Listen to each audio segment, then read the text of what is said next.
twongeye kubaha ikaze kuri Rafiki TV Rwanda, twongeye kubashimira cyane mwese mukomeje kudutera inkunga, mutanga comment, like, mu sharinga. Turabashimiye cyane. Uno munsi rero naje as Miss the Legend, sindi jyenyine uko mubibona. Turi kumwe n'umutumirwa, umumama mwiza, uko mubibona umeze mute? Tumeze neza. Okay, which is good. Ameze neza murabibona. Uno munsi twabazaniye umutumirwa kuri uno munsi dushaka gukorana ikiganiro ku nyungu zigiye zitandukanye.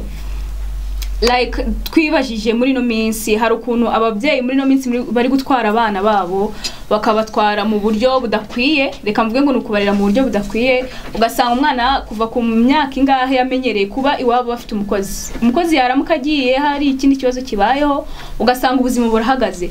Uno munsi turashaka kuganira n'ababyeyi batubwira uko babyumva, batubwire se nizihe mbogamizi bagira mu kumenyereza abana babo kuba babana n'abakozi ubuzima bwa buri munsi. Nta munsi yabaho nta mukozi ukabona hari ukuntu biba bibangamye kandi bikabagiraho na effect mu gihe kizaza. Uno munsi rero twatumiye umubyeyi, ni umubyeyi w'abana babiri, araza kubibwira mu buryo burambuye, ni umuntu mukuru nawe muramubona. Aze turashaka ko tuganira kuri iyo ngingo no munsi y'ukuntu ababyeyi rwose muri no minsi muri kumenyereza abana banyu abakozi. Urakaza neza Florentine. Urakaze cyane Leticia. Yego. Amakuru y'iminsi. Amakuru ni meza. Meze neza ndabibona. Meze neza. Yego, no munsi twifuje kuganira namwe ku ngingo ivuga kuntu ababyeyi muri no minsi muri gutanga rugari cyane, abana bakaba bari related cyane n'abakozi. Ugasanga niba nta mukozi uri mu rugo nta kintu kiri bukorwe, ntago ari bufure uniforme yarajyanije ku ishuri, ukabona ni ibintu mbese bibangamye bikazamugira na effect niba ari n'umwana w'umukobwa ajya no gushaka ukabona urugo ruramunaniye kubera ko ntabyo yamenyereye, ntago wamubyutse asanga yengateka icyayi, ibyo ntabyo azi, yamenyereye kabyuka agasanga umukozi ari aho ngaho yatetse icyayi. Wowe urabyumva ute nk'umuntu w'umubyeyi cyane cyane uri kurerera muri no generation Z, niko bayita abana ngo bavutse munsi kuva kuri muri 2 ukamanuka generation Z kinyura ko nawe bawe wenda nabahungu ariko n'umukobwa wenda zaza, ariko se wowe bibona ute? Urakaze cyane Leticia. Iyo urebye uburyo abana b'iyi minsi babayeho, nge mbona nukurera abaje ahubwo nibaje. Urabona umwana mbere twebwe kera bagiraga imyaka 5, 6, 7. Mu myaka 6, 7 niho abana bajyaga gutangira mu wa mbere. Yego. Wenda akiga umwaka wa mbere, umwaka wa kabiri, umwana akaba atangiye kumenya gufura twenda twibanze. Umwana akaba ashobora kujya kuvoma agatura akajerekani k'amazi. Ariko kuri ubu ngubu ni ikibazo gikomeye. Biratangaje aho usanga umwana amaze imyaka 15 kubera ko mu rugo bafite umukozi. Uwo mwana akaba atazi kwifurira guhanagura inkweto ajyana ku ishuri. Umukozi adahari umwana ntabwo yahanagura inkweto ajyana ku ishuri, ntiyafura uniforme. Yewe umukozi adahari mu rugo ari we wiriwe mu rugo burahagarara ntiyateka ngo basange hari ibiryo. Byo bintu mbona ari ikibazo, nkibaza ntihari biterwa n'ababyeyi. Ababyeyi muri make mwaratandukiriye, mwawugiye mu gushaka amafaranga n'ibitunga abana mwibagirwa inshingano. Nge niko mbibona, ntago mbizi sindashaka ariko nge niko mbibona. No kuvuga ngo gushaka amafaranga n'imibereho ni byiza pe cyane, ariko kwibagirwa ko umwana noneho cyane w'umukobwa ejo azava mu rugo ngaho akagiwe. Yego. Ukirengagiza ko ashobora kugiwe akagira agasanga nta bushobozi afite nk'ubwanyu ngo akodesha wa mukozi ajya abana nawe mu rugo. Ese wa mukobwa wabaye mu rugo adashobora kwikorera ikintu cyose aramenyereye umukozi, nagera hari hirya bizagenda bite? Nta bushobozi afite bwo kuzana umukozi. Rero ababyeyi mba ntekereza ko babigira mu burangare. Niba uri mu rugo ukabona umwana wawe n'ubwo buryo yitwayemo kandi mwese muri mu rugo, ushobora no kubwira umukozi uti ibyo bireke bikore runaka bikore. Ukamubwira uti bikore ubimenyere kuko ejo n'ejo bundi ntabwo tuzahorana n'abakozi, ntabwo twakorana cyane rwose. None hari ikindi kintu ujya ubona ukabona biratangaje. Ubwo uwo umwana akaba yicaye nk'aha ngaha, urugero akaba yahamagara umukozi uri mu gikoni ari guteka ari gushyashyana ngo barye n'iki, ati yewe Letinsi ngwino mpereze amazi hano mu kabati. Ibaze ari umwana w'umukobwa abe n'uw'umuhungu byose ni kimwe. ukibaza uti se mana uyu mukobwa cyangwa uyu mwana aba ari gutekereza iki?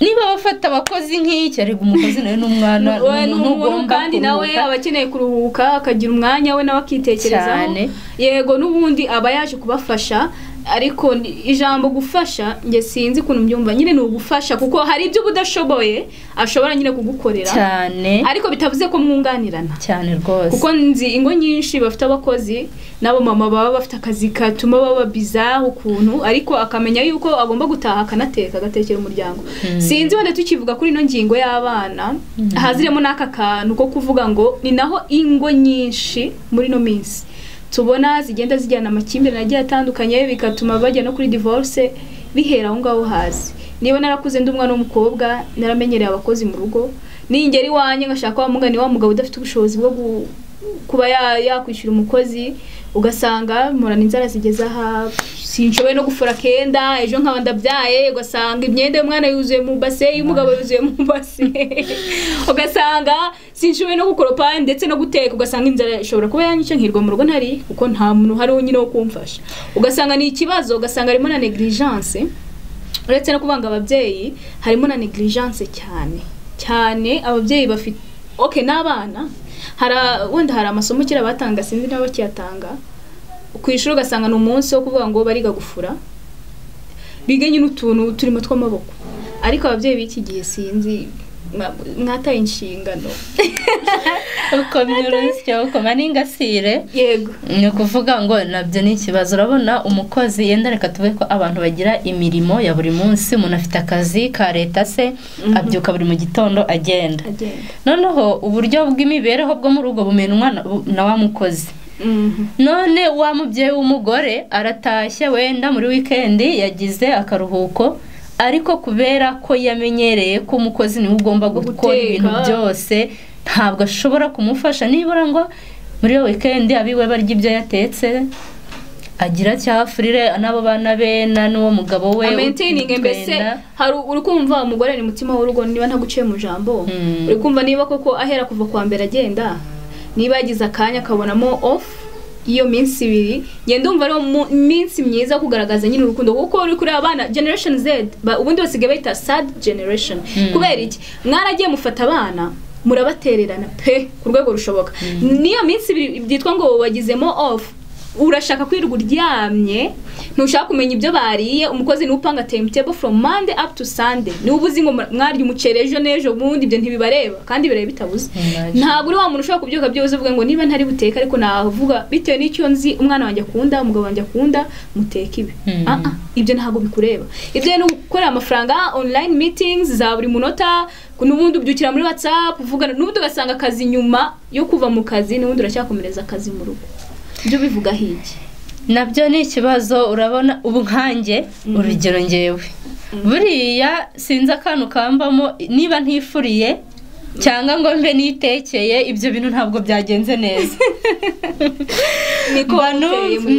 banumva wa mwenda nifuriye wa mwenda nafuriye abanjye mu rugo banumva nyine kubwo banizeye ko nawe unogeje ubwo rero muri ako kanya ngira ngo naba mbonye ko kuba ndi mu rugo nabangiza amirwe noneho yo gukora ibintu byanjye nkumva ko nabishyize ku murongo muri make ntabwo umukozi ari ikise ari igifaru mu rugo ku buryo wamusuzuguza abana yego hari n'abakoresha rwose bameze uko nguko icyo twibanzeho cyane uyu munsi ni ukureba umwana ese uwo mwana uri kurerwa gutyo niki bari kumwubakira ibyo bintu ushobora gutuma nta bumuntu bubirimo kumva ko umuntu agomba kugukorera ibintu byose akantu kose ushoboye gukora runaka gutya na gutya bifata nkaho nta bumuntu bumurimo kandi wa mwana nawe uri kumwangiriza ahubwo abana twasubira ku isoko ababyeyi bakibuka ko ari abanyarwandakazi cyane bari kurerera u Rwanda cyane rwose abandi banyarwandakazi bejo hazaza nibyo bya bindi hari ibintu ngo byadutse ngo ku mashuri abana ntibakibakubita yego hagati aho rero nge ndumva nk'inama naha bwa mbere reka mpere ku babyeyi nibirana rimaze gukomozaho yego nibamenye ko nibo bareberera abantu. Iyo umwana akiri mu rugo nuko abarerwa nyine abakeneye abantu bamugira inama, bigenze gutya, bikoze uko byagenda uku, bafasha abana babo kumenyereza imirimo, ntabwo abakozi aribo kampara. Noneho ikindi bizabafasha kugabanya ko gasuzuguro, nge mbifata nka gasuzuguro ko kubona umukozi ari muri ibi mwana gahangara ati cyane, cyangwa ubwo umukozi aricara hari gufura ibyo bintu kuko nta by'umubyeyi yamumenyereje. Mwana yicaye hari muri salo yageretse akaguru kandi ari kuri televiziyo.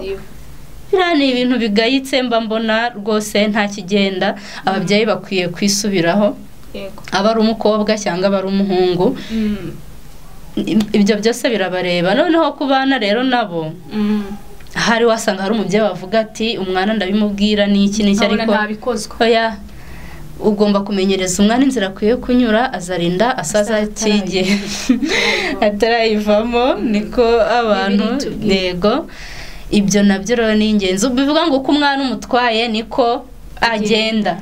Noneho wowe shyiraho akawe uvuga uti ejo nibinamunanira nta rubanza rundiho, nge nzaba naragerageje. Nibyo isi turimo uyu munsi ifite aho itwerekeza. Yego dukwiye kugira uko tugenda, ko nibura akanya gake ubonye uri kumwe n'abana. Nibyo bavuze rema ubucuti n'umwana. Muri bwa bucuti waremye n'umwana rero ugire ukuntu umubwira uti rero bigenze gutya na gutya. Nge ndumva ari icyo ngicyo navuga. Ego murakoze cyane. Ariko tukira aho ngaho wenda ku babyeyi, ababyeyi birema umwanya w'umuryango. Ntago umubyeyi twavuze wenda kuri kwa kundi umukozi apanga timetable y'icyumweru cyose y'ibyo murya, ziriya bari inshingano zawe nk'umubyeyi. Uba ugomba kuvuga ngo hari iyo ufite abana benshi, ubuze umwana ugira intege nkeya, ubuze umwana w'umunyakavuyo, ubuze umwana ati uyakunda ibi uyanga ibi, ni kimwe nko ku mugabo ubuze ibyo akunda n'ibyo yanga. Barumva ariko umubyeyi w'umumama ko ari mutima w'urugo, iyo umutima wapfuye ndakeka rwose izindi ngingo gukora bari hafi ya ntabyo. Abagomba kurema timetable y'icyumweru. Nta kuntu wambwiye ngo amasaha 24 hours to 24 hours umwana bari muri televiziyo ahaguruka agiye kurya akongera agasubira muri film, muri cartoon, nta kindi. Wagombye kurema timetable n'ubwo ugiye ukazi kavuga ngo mande urabyuka ukibyuka uhita usasa uburiri bwawe, uzinga imyenda iri muri garderobe, wenda n'urugendo ndi gutanga. Nurangiza ujye gufata breakfast. Ukiva gufata breakfast ugomba kumenya ko amasahani ntago yasiga ku meza, uyakura ukayajyana wenda aho bayogereza, sibyo? Kugira ngo atangire ako n'akantu gatoya umwana kumumenyeshe ko agomba kurya cya kunywera aho ngaho, agaterura ibintu akabijyana gakandurira ameza. N'akantu gatoya gutangiye kumwigisha. Ejo none uzambwa ati ibyo maze kuriraho uragenda ukabyoza ukabitereka hariya bikumurwa gake gake. Nge ndumva umubyeyi ni process, kurera ni process, kuko umubyeyi umugore ameze nka transit.